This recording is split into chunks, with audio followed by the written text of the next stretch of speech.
আমরা প্রবাসীরা এই প্রবাসের মাটিতে এসে আমরা বলে স্বার্থপর হয়ে গেছি। কারণ আমরা যে টাকার মেশিন, আমরা যদি টাকা না দিতে পারি তাহলেই স্বার্থপর হয়ে যায়।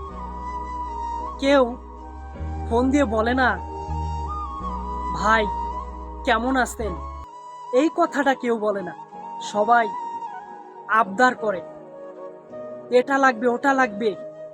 যখনই টাকা পয়সা এইগুলো দিয়ে যদি চাহিদা পূরণ না করতে পারি তাহলে আমরা প্রবাসী বলে বেঈমান হয়ে গেছি। আমরা সেই সব মানুষকে বলতে চাই যারা ভাবে এই প্রবাসে শুধু শান্তি আর শান্তি। ওরা হয়তো জানে না, যখন এই প্রবাসের মাটিতে আসি তখন 4 লাখ 5 লাখ 6 লাখ টাকা ঘাড়ের বোঝা নিয়ে এই দূর প্রবাসে আসি। ওরা যদি বুঝতো এই 5 লাখ 6 লাখ টাকা ঘাড়ে নিয়ে আসাটা কত বড় একটা টেনশন, এটা যদি বুঝতো তাহলে কখনোই বলতো না আমরা প্রবাসী স্বার্থপর হয়ে গেছি।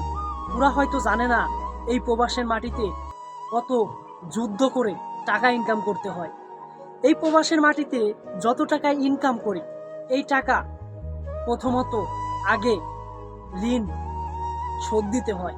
কারণ আমরা যে আসার সময় 5 লাখ 6 লাখ টাকা খরচ করে আসছি, সেই টাকা শোধ না দেওয়ার পর্যন্ত আমরা তো কারো চাহিদা তেমন পূরণ করতে পারি না। তারপরেও আমরা চেষ্টা করি এই ঋণের পাশাপাশি মানুষের চাহিদাগুলো পূরণ করার। কিন্তু তারপরেও মানুষ বলে আমরা বলে স্বার্থপর হয়ে গেছি।